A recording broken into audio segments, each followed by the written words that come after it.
every semester, and each term, so you have 2 terms a year for 4 years. I actually haven't done this semester's yet. This is this semester. I actually haven't done that yet because I'm still figuring out my classes, and I actually need to go get my books today. So, for example, year A, term 1. So this is my first semester, freshman year. I have a folder with a photo for every one of my classes.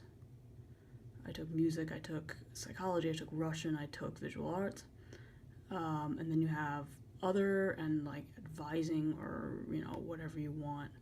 And then this semester was actually the least organized because this semester was horrible. But in other semesters, like say first semester, sophomore year, you can actually go into each folder and then you have your syllabus, which is probably the most important thing.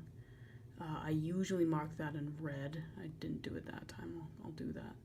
So that's your syllabus. That's really important. Some of them are online, some of them aren't, but the first thing you should do once you figure out your classes is to get a hard copy of your syllabus and get a digital copy. So either you take the hard copy down to the scanner and scan it in as JPEGs like I did here, or it's online and you download it, but get the syllabus in both formats. And this is actually really important for the calendar. You have probably your assignments. This is for a history class, so the assignments were a midterm paper and a final paper, and then a midterm exam and a final exam. So first term paper, my first paper for the class, and I have my second paper for the class. So that's notes, and then, which actually should be in this folder. So you have notes. I didn't take all, I started, this is when you sit in class and type notes.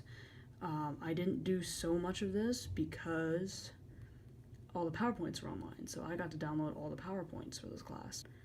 And you open it and then you get basically the lecture, which when you're studying for your finals or you're looking to write your papers, this is actually really helpful stuff because everything that you need is pretty much in here. Readings, sometimes in certain classes, readings will be online and you have to download those. Notes, borrowed notes, history, so I had art history, history of medicine, which you just saw, Latin and music, and then other is like advising or anything else that you might need. This is junior year when I had anatomy, independent study, science and society, and then archaeology. And so you can actually get this is beautiful detail into this. This is probably one of my favorites. It's my comparative anatomy from last semester. Yeah, so each week had a picture, and then you have the lectures, the lecture notes, and the lab, and your lab guide.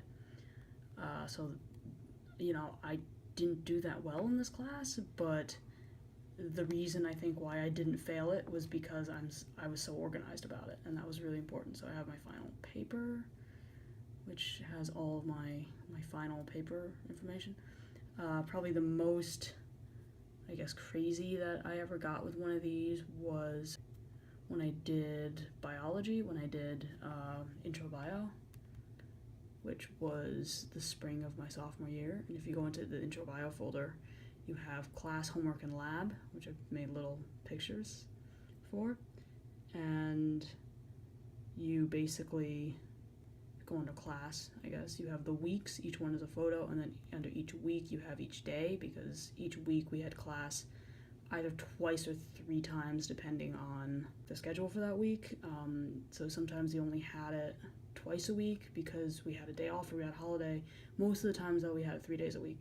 So each week each day is a folder, and then each folder has the PowerPoint and then the notes that I would take for that class. And that was really, again, I didn't do that well in this class, but staying organized is really important. And for me, this works really, really well to just subdivide everything. I haven't done this year yet, but you'll see me do it because I'll be doing it right here. And by the time I'm a senior, I've got a whole system. So.